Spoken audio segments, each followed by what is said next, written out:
Yo, on the mic, I'm wide to sight, slipping blind as dyke. Shut the fuck up. Dude, I don't, yo, shut the, you're still rapping about this? You're in your 50s. PANDA CHOP, PANDA CHOP. All right, man. What's up with all the Facts podcast calling you trash? They said you got bars, but musically you're trash. What's up with that? No, I'm so blind. Like, if you notice, like, you notice when those fools post shit like that, I accept the collaboration because it's the best advertisement ever. Like, and I know that I'm cool with those guys, first of all. And like, half of what they're saying, they're just clip farming. They don't even like, it's not even genuine shit. But the reality is, it's weeding out all the fucking morons and is actually weaponizing people that fuck with my music, that by and large, because I'm creating music. Bro, I've written fucking hit records for some of the most famous artists in the world. If I wanted to make more accessible rap music, I it's very, very easy to do so. Like, I purposely create art because I love it and because I want to, and because it's getting the weight off of my soul. And I feel like there is a viable message there. It's got nothing other to do. There's not like some grand financial ambition with me creating music. I do this because it's what I've always wanted to do, because I'm really, really good at it, because it's the language I speak and I'm doing it at a very, very intentional level. And I know it's not for everybody. So I like stirring the pot and I like people having a strong reaction. To the worst thing I could imagine is people just thinking it's mediocre or ignoring it. To me, that's like, that would hurt a lot more than someone who's got a fucking smooth brain, single digit IQ calling it whack.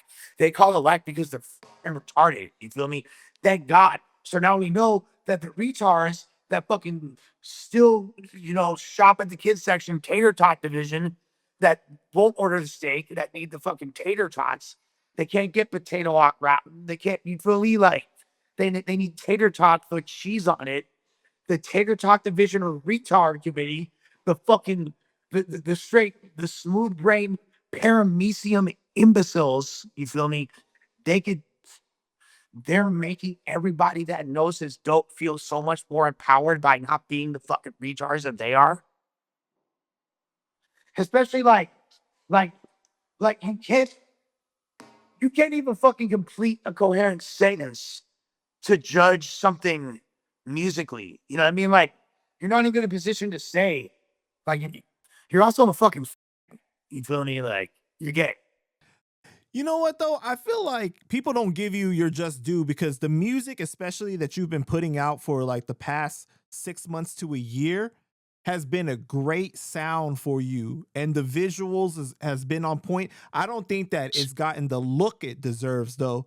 And they're calling it what, like fentanyl music, basically. That's what they're trying to label it as. I like that. I like that. But, not because, like, first of all, I'm talking about a bunch of shit that no rappers ever done exactly what I'm feeling. There's rappers that have, like, Long Live My Brother Cadillac Ron. There's people that have, like, some of the topics that bro, I'm rapping about fucking fentanyl, MS-13, and homeless people in MacArthur Park. Like, I'm talking about the parts of LA that you drive through doing fucking 50. You know what I'm saying? I'm talking about what the majority of the city looks like, but gets overlooked and ignored because people want to shoot videos and Airbnbs with cars they don't own and fucking fake diamond dusted moissanite jewelry. You feel me? Like, that's why I'm showing what the city really looks like. I'm showing what people are really going through. More importantly, what I'm really going through. And I'm being very transparent about my struggles. I'm being very transparent about the fact that I come from a good background in a nice home, and this could happen to anybody. You know what I mean? I'm not asking for sympathy. I'm not crying about it, but I'm being very matter of fact and unashamed about the good, the bad, the ugly of what I endured, what the city endured, what the people around me are experiencing, what I'm seeing, the glamorous and not glamorous aspects of it. You feel me? And like I could even take you right now. Like I'm in the like I told you, like I'm in the little lounge room in my apartment building. I could go right outside of my park, you in fucking Wilshire. MacArthur Park is right there. Um, Wilshire and Alvarado is one of the top three deadliest intersections in the city and has been for the past several decades. There's not only one of the largest open air drug markets, but the only one that's juxtapositioned with one of the largest gang wars, not in America, but in the world. You feel me? This is where MS-13 started, where 18th Street Gang started, and there's about fucking 15 other Marios all fucking beefing with each other, shooting each other up with the junkies right there. Not to mention 85,000 people that supposedly got illegally obtained paperwork to enter the United States on that very street off the left right there. There's a lot of shit going on. And I'm rapping about it really fucking well, descriptively, like on some like MF Doom shit with like production that I'm curating with my boy Skin Deep and my boy Vodka Gravis, who gets talked about on this platform all the time because him engineering the Rock Fam album and the Cheeto XL album and all that, and working with 80 Sophos and all that. So that's like 80's go-to guy. And that's my little homie. Yeah, you my little homie. No, I love you. That's my brother. He is my little brother, you feel me? But he's now my super platinum, you feel me, out the game. We got he produced one of our entire volumes of my Carter Park not say Carter Park that I'm dropping, but I honestly so many people are closet Lush fans. Like people don't want to admit it, but they love me. A lot of these top lyricists in the world, they love me. They know I'm as good or better than most of them. And I don't get the same level of respect because of I guess like how I'm presented or what people's perception of me is, or because but I'm as nice as anybody you have on this platform, bar for bar. I'm as nice as anybody on here. My music is as brilliant. But most of these fools can't do what I'm doing right now and put out a video every 2 weeks with the same production value in 2026 with no label support, nothing, doing thousands of views, going viral on TikTok and fucking Instagram every time I drop several pages of posted. I'm not fucking paying for promo. I don't do none of that shit. I'm not saying my numbers are crazy, but for this like nobody battle rap dudes who shouldn't even be like on the same platform as Legends or whatever the fuck narrative these fucking J cats trying to run. Guess what? Guess what? I got more monthly listeners on Spotify with that I haven't even dropped in a year. You feel me? Then I'm not paying for promo. Like that's my catalog.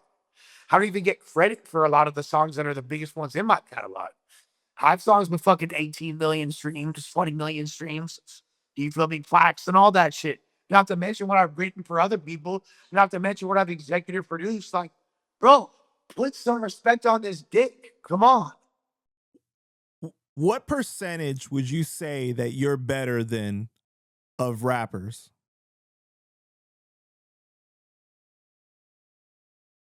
I told her.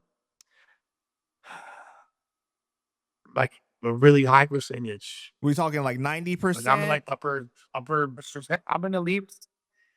No, I'm more than that. Like 99 percentile. I'm one of the greats.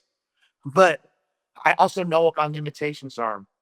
Like and I try to lean into those limitations and make them my strengths, my my weird West Coast infused idea of what rhythm is.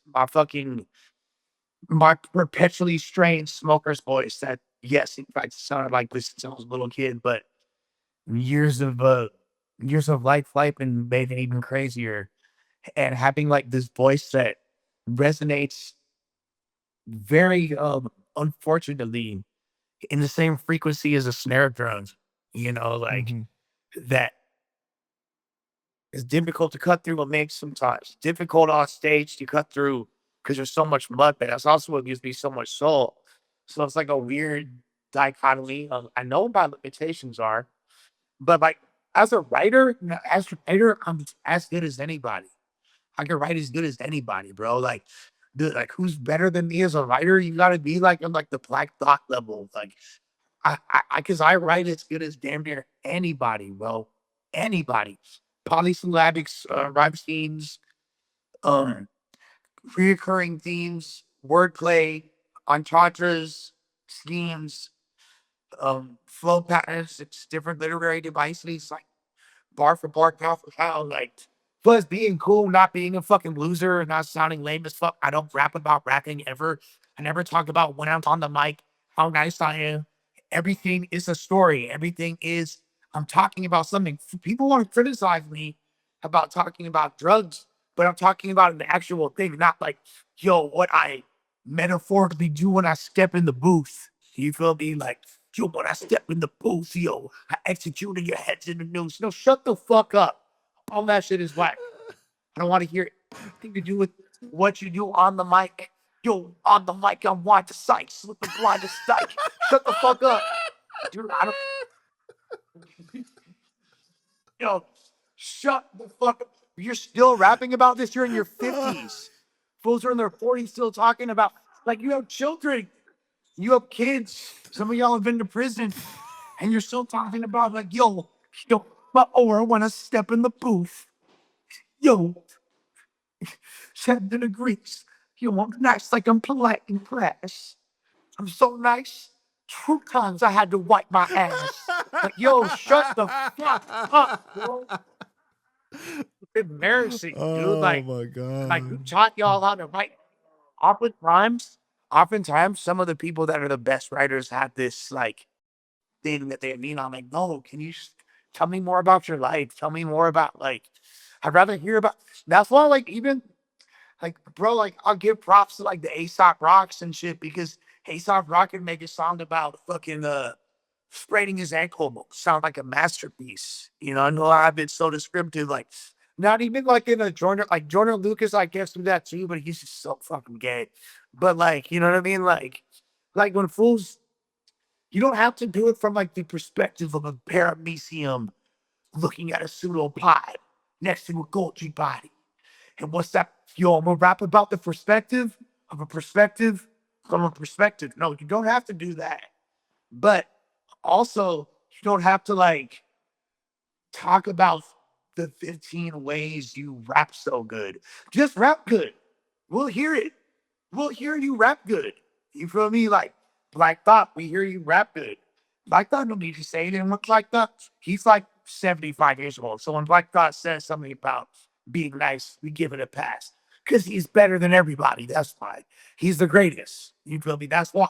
But most of y'all fools, man, y'all are the people that I'm supposed to be intimidated by. Y'all are the people that I'm supposed to look up to. Y'all are the ones with the accolades that are so highly like loved and extolled and exalted, like and held on this, you feel me, upper paradigm. Like y'all suck. Y'all are still rapping about rapping. You're not talking about shit. You feel me? Like, and then like when you do rap about rapping, you're not as good as copyright. You're not as good as fucking Black Thought. You're not as good as these fools that are gonna do. You're not as good as Diabolic. You feel me? Like, and those fools talk about shit. Copy talk about shit. Talk about shit. Black Thought talk about shit.